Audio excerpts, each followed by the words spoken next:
If you're struggling to engage as a broadsword, then you've come to the right place. Hey guys, welcome back to my channel, Viola here. For those first time visiting this channel, I play this awesome game called Albion online and teach new players how to play different weapons in fights. Today is the second video of my Broadsword series. Broadsword, an ordinary weapon, yet has a special place in the world of Albion. Developers must love it. Look, it's right there in the logo. Must be a good weapon, right? You probably expect me to say no, so no, it actually is pretty strong. In an able player's hands, you can surpass threats with no problemo. But knowing the playstyle from the previous lesson isn't enough, you're missing out on engagement.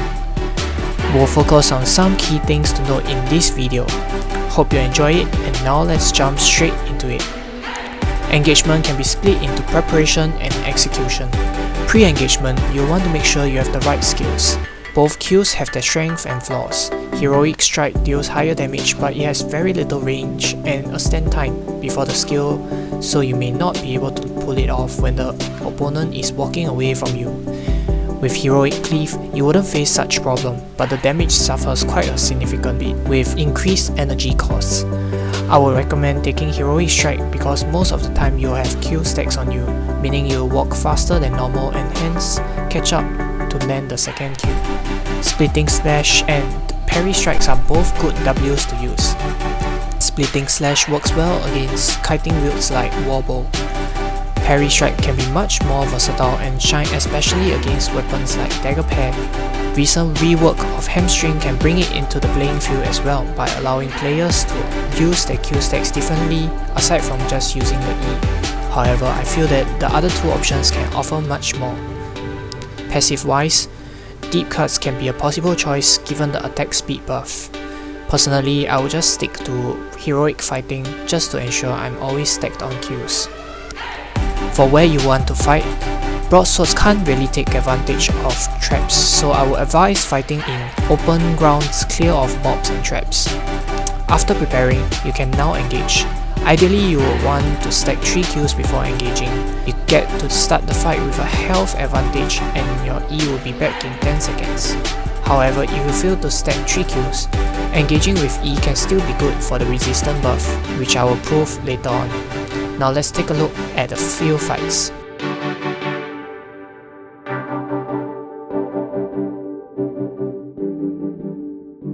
Let's start off against the bow. We already know that we were on either sides of the mob, so after a standoff and of course making sure that I had the right skills, I tried the ideal engage.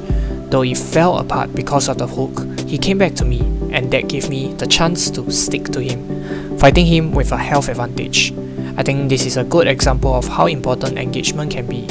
If I was fighting a bow normally, its DPS far outranks me and hence I will have a much harder fight.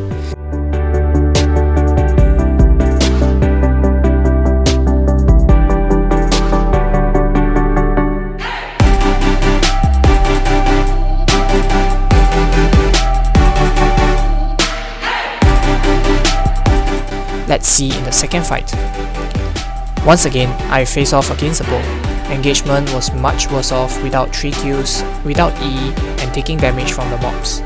I only managed to win because I had used the Hunter Hood's Reflect to reflect his damage back at him. Preparation was done well, but what could have been better was to start my boots earlier so I can run past the mobs faster and ensure that I had 3 Qs when I hit him.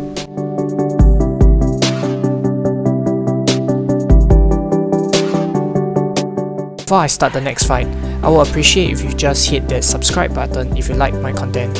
It will be great support for me and my channel. I do hope that we can create a community and have interesting discussions about builds and weapons. Now let's check out a mean fight against Backhands. Engagement wise, it could have gone much better if I used Parry Strike to block the hit. My head told me that Reflect could save me, but I guess it's just everyday you learn something, right? This fight turned hilarious when I happened to click on the mob passing by instead of the guy himself. And that's where all my damage went afterwards. Learning point, never left click when you don't really need to. We're on our last fight against the Scythe. Again, this engagement can certainly go much better.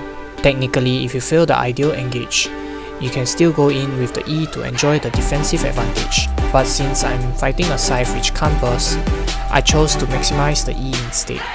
While fighting against the scythe, you will want to save a defensive for when he tries to execute you. With that, I end the lesson. If you want to support me, you can just hit that subscribe button and keep the notifications on for more of such content. I hope you enjoyed the video and see you next time.